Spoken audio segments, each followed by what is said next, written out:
Good morning. I'm happy to be back here with you and just wanted to say on this Monday morning that it's really exciting to kind of be thinking about where our poetry has come, what we've read, what we've written, what we've discovered, and to sort of think about the ways in which an unbelievable reality is that we're in Unit 11 already. We've learned so much and we still have a little bit of learning to continue with. Thank you so much for your work last week as we focused on history. This week we're going to be thinking about a selection of poems on region. So thinking about landscape and what exactly shapes our ideas of a particular space and place. As we worked last week, I continue to leave you feedback on the prior units Insta Poet projects, the portfolios. And I would like us to continue working this week alongside the poems we're reading, the poem projects that we began a couple weeks ago and that we've begun to revise. Before we jump into Unit 11's work, though, I would like to pay homage to all of you who've commented on our selection of poems last week, thought carefully about the ways in which history are integrated into that poetry and what that means. Last week, as you remember, we talked about the ways in which history is sort of integrated into particular poems. To see how a structure as brief as a lyric can present or speculate on and judge history is to see a form straining against its own limits. And so some techniques we were thinking about in our poetry selection was how some poems focus on a problem rather than just on an incident, find an emblematic scene or selection of scenes, find a symbolic or mythological equivalent for a historical episode, seeing the human inside of the event as corresponding to the historical outside, finding an epigrammatic summation of what happened, or adopting a prophetic or philosophic view larger than that of a mere eyewitness. In our first poem, we were thinking about Gary Soto and his writing poem called History.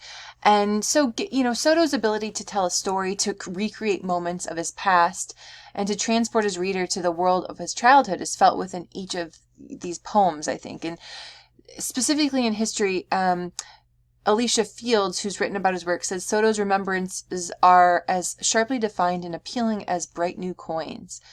His language is spare and simple, yet vivid. But it is his joyful outlook, strong enough to transcend the poverty of the barrio, that makes his work so popular. And I was reading through your comments and really appreciated the sort of insight you brought, especially with regard to like what history meant within this poem, how it worked, and also the pacing of those moments that were available to us. If we look in this first stanza, Grandma lit the stove, the repetition of sort of S's and where they transport us to is fascinating. Morning sunlight lengthened in spears across the linoleum floor. Wrapped in a shawl, her eyes small with sleep. And here the poem actually gets small itself. She sliced papas, pounded chilies with a stone brought from Guadalajara.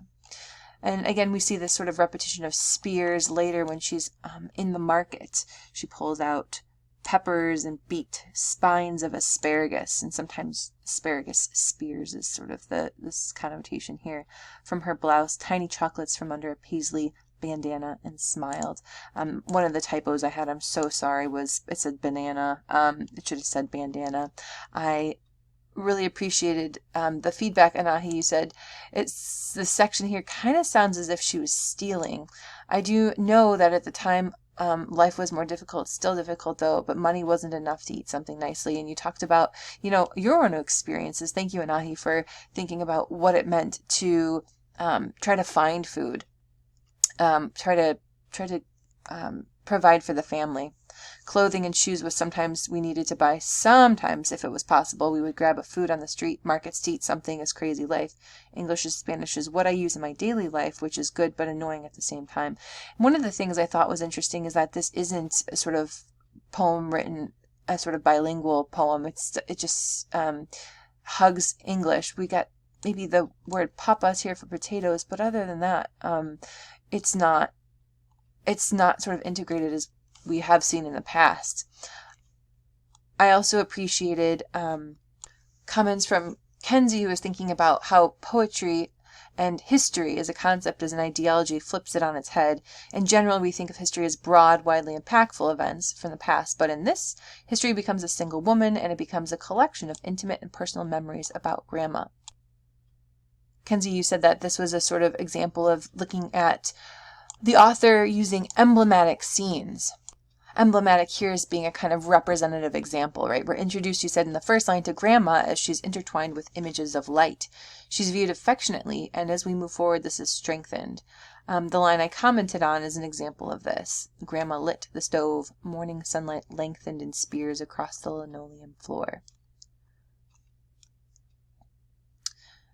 She's also viewed in a way as a beginning, which is highlighted in the closing lines. I do not know why her face shines, or what goes beyond this shine. Only the stories that pulled her from Taxco to San Joaquin, Delano to West Side, the places in which we all begin. And also paradoxically, as an end, or beginning of an end. There's a sense of sadness in the way she views herself, and hints of death, as well as the author mentions the death of a son in an almost dismissively quick manner. Grandma is meant to encapsulate all, and to hold the experiences of many on her shoulders, as she enjoys her small moments of peace with her cigar box and chocolates. In addition to this poem being emblematic, Javid, you said that this is an example of the human inside of an event. Migration patterns of Mexico immigrants would be the historical outside, but Soto incorporates the subtlety by talking about grandmother and his lack of knowledge around what goes beyond the shine of her face, the untold pain she experiences as she was pulled from Taxco to San Joaquin. Thank you so much for your comments as we kind of think about the ways that this poem shifts between what we see from the outside and what's happening behind closed doors.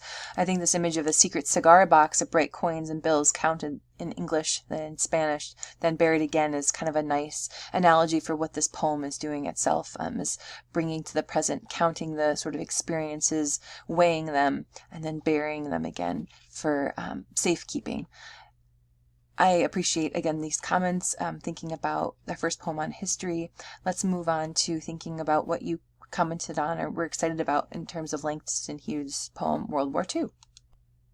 In this World War II poem, Langston Hughes is titling it World War II. You did such an excellent job of thinking about the vacillation between what's sort of on the outside, the sort of pride and success and exciting victory, that's countered by the sort of seedy underbelly, the kind of reactions and the traumas that are withstanding. So, what a great time was the war, this exclamation. Oh my, what a great grand time was the war. And that repetition again, my. In wartime we had fun. Sorry that old war is done. What a grand time was the war. My. Did someone die? Did somebody die? Echo. And so you talked about the ways in which this poem had that repetition, what that repetition meant, and the kinds of complexities of war and remembering war. T, I wanted to point out your comment about thinking about this poem as epigrammatic, detailing the spoils of World War II, specifically your comment that said, there's a strange dichotomy of war carnage and dark humor, camaraderie and lifelong friendships when part of a war. Is it the view of seeing death, holding someone when they die in battle, seeing mutilated bodies from the mortars and rockets, then living with the shame of surviving? Even later, long after the war is ended, there remains the shadows of cheerfulness of survival versus the sadness and depression that comes with the moral injury and feeling one did not do enough. And I really appreciated that kind of reflection here. Did somebody die? Which reflects, again, that echo of my, die. But that alternative interpretation of did somebody die, holding somebody and not knowing whether they're going to make it through.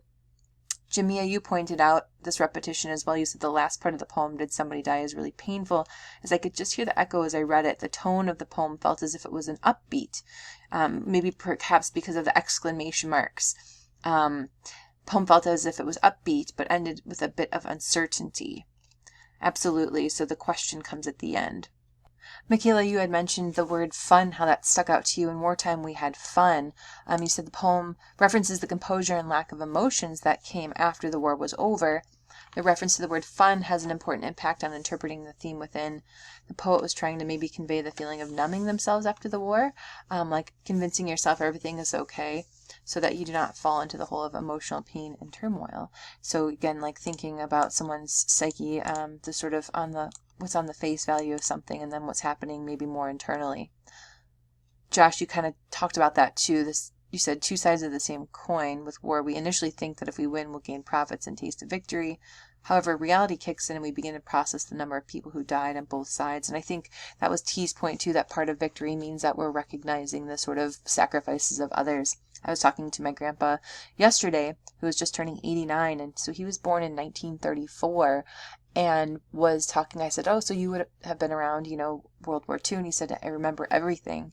He said it was a sort of a great time and a scary time. The sort of ways in which the country pulled together towards a common cause, but then also having this unfortunate and severe and devastating impact on all of the lives lost. Trying to balance that emotion of pulling through something difficult. I'm recognizing the great things that came as a result of those sacrifices. Thank you so much for all of your thoughts on this poem. We could say so much more. I do find it interesting that the echo sort of aligns just perfectly with the sort of exclamations of the oh my's throughout this writing. I hope you've enjoyed this poem from last week. Our last poem, In the Hospital Rooms of My Country by Leszek Panusic, translated by Ilya Kaminsky and Katie Ferris, talk a little bit about, I shared an article in our optional readings that talked specifically about this poem. How can poetry describe something like this? How can any language speak of a country that's bombarded while the rest of the world looks on? And here's the poem. The poet says, as I'm working on this, I can't help but email him to see if he's okay. Trying to help in some way, I offer him money, which he refuses. I don't need your money, he says. Translate my poem, publish it in the world. To him, as to me, poetry now is necessary as ever, not because it's pretty or fancy, but because it helps us to articulate the most impossible moments. When we have nothing else, we can still hold a handful of words in our memory, a tune that might be all we have got now to survive.